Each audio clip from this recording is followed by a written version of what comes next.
Hi guys.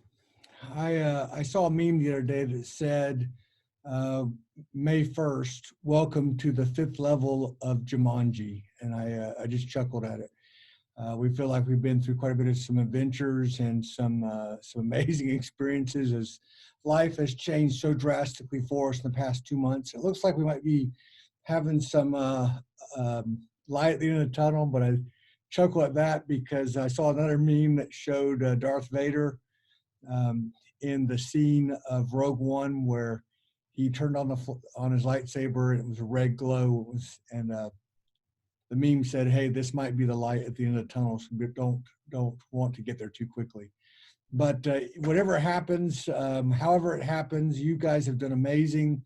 You have been thrown the biggest curveball any teacher has experienced in my lifetime of church educational system. To have your classes shut down overnight in a physical setting and then move to Zoom. Many of you have been using Zoom, having some great experiences. Some of you have had some frustrating experiences. Some of you had your students come alive and talk like never before on Zoom. Others have had them clamp down and become quiet. Others have had a mixture of it. Some students are struggling to stay afloat. Others are thriving. It's just such a wide range of what's going on, but you've stayed consistent, loving your students and praying for them. Thank you so much for how you've handled this. I know there's a bunch of questions. I've tried to just give you room to just work with your students the best you could and not feel like there's a lot of directive that was making you do certain things a certain way. I know that you love your students more than anybody in the world. And so the way you minister to them was and has been acceptable to the Lord. I know that. I'm not worried one bit. Thank you for how you've taught them and loved them. So really fast, because I want to make this as quick as I can because I don't want it to be a long training thing for you. We're wrapping up the year now. Your stakes are looking at and considering doing virtual graduation programs. They're working with us on it.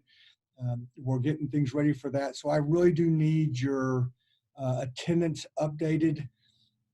Go in there. Now remember, the policy is if a student was doing well and having 75% attendance or higher when everything's shut down into the Zoom type classes, that we're to help them to get credit for this semester. We're to extend mercy and grace where they had shown evidence before that they were doing what they should be doing.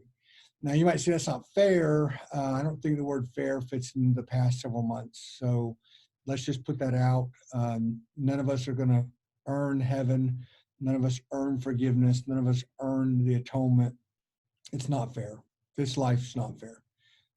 I'm so grateful for Christ giving me mercy and helping me in my life. And so let's just make sure we err on the side of mercy. Now, if a student checked out and you've reached out to them, you gave them options to do makeup work and they just didn't do it and wouldn't do it, then maybe talk to your stake supervisor, visit with your bishop. What's the best way to handle it? Do we give them an incomplete, give them a summer to work on things? How do you want to handle it? But again, I'm just going to say to you, be cautious, be careful, just love them. And I know we're worried about equality for credit, but remember the Savior teaches the one-on-one and not as a collective body.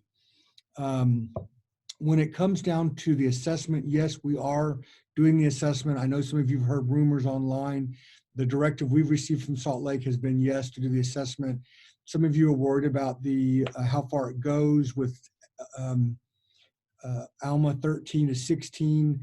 Please don't stress. The policy on the assessment is the same. If the student takes the assessment, they pass it. The only different adjustment Salt Lake has made is in the past when the student took the assessment and didn't make a 75, they would retake it till they passed.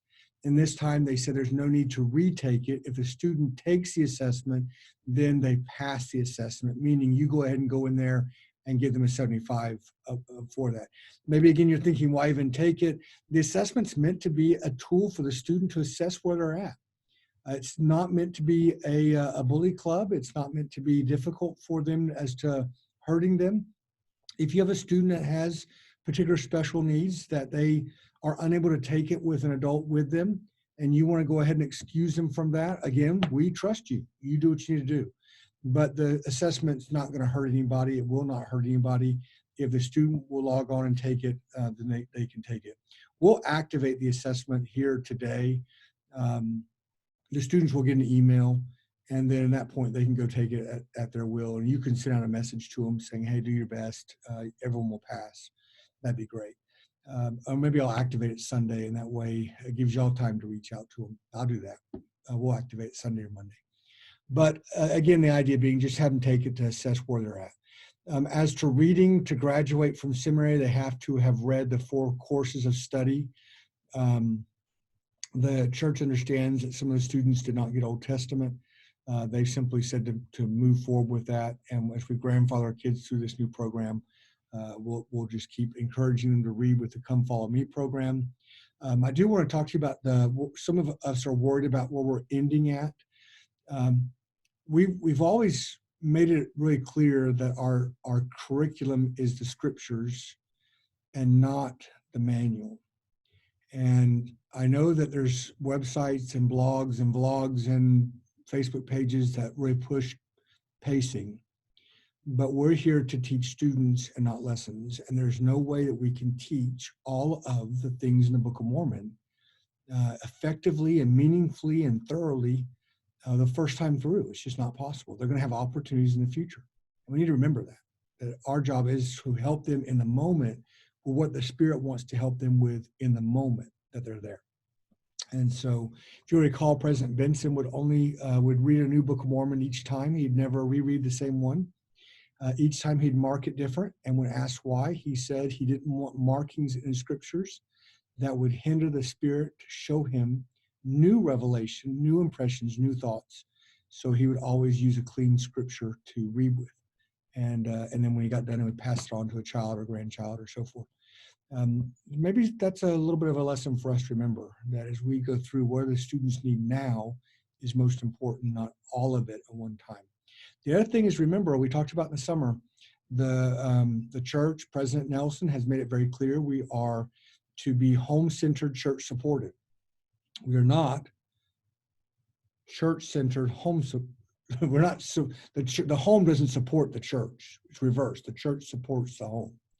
And so if we look at our pacing, if I'm getting ahead of myself from the Come Follow Me, and I'm trying to aim toward Alma 16, and I'm weeks ahead, then am I really, what's my purpose? Am I trying to support the family? Maybe I'm supporting them because I want the kid to know stuff so we can participate in the discussion. That's great motive. But be careful that we're supporting the home the best way we can. And I hope that that's not taken offensively. Please don't take it that way. I've encouraged all of you the best you can as you've reached out, we visited, to be as close to Come Follow Me as you can, because we want the kids to have a meaningful experience with Come Follow Me. Some homes aren't doing Come Follow Me, and your class then gives them that backup support. President Packer said you are the second line of defense. The first line is the parents, and the second line is us. And so I feel like personally that if we can stay as close to that, we're going to best benefit the home and the student in their conversion of that. The idea being, someone said, yeah, but I'm not going to teach any of Alma from 16 to 40 or 60 for that matter, for whatever. It's not my job to teach them all of the Book of Mormon. I can, though, still have experiences with them in the summer. What would be wrong having an email thread in the summer where you share with them things that you learned? Circle is working on that to where you'll eventually have a seminary group in Circle that you can send things and messages through. But until then, whether you use a Facebook page or an email thread, continue in the summer to send them things that you learn. To me, some of the most powerful writings are in Alma 30 and 32 and 34 and 36. There's so much good stuff in there. And I agree. I want to make sure we teach that.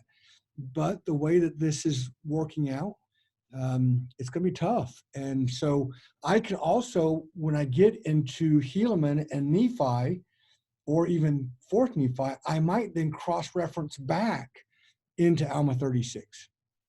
And so we wove in those really interesting lessons in future curriculum or whatever that's ahead. So please don't stress about it. There's too much in this world to stress about the curriculum. You just stick in the scriptures and it'll be fine. As to when does seminary end, the policy is when school's over, the last day of school, and that's become very vague to people. We trust you to set an ending date and go ahead and close the class up that day.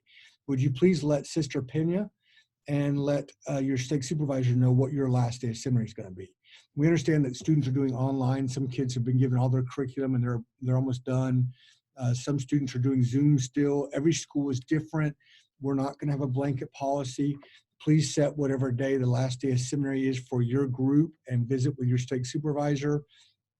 Counsel together to make sure that works. If there's other classes in your building, if there's other classes in your building, you need to make sure you're the same. You can't indifferent. That can create some contention or hard feelings. And so if you are with other people in your ward or have other classes in your ward, please communicate and work together on what's the best day to end. Stake supervisors, if you'll reach out to all the teachers and please check with them on that. I'll re-release the assessment training and the finishing the semester out with WISE training. Just turn it back on for you to go back and look at, but we need all the grades in. The grade has to be an A. No, now it's pass or incomplete. And so the other thing would be that the reading, the default system still shows reading. Just go in there and put yes for that because again, it's their own pacing. And then for the grade, the attendance, your attendance is going to all be in.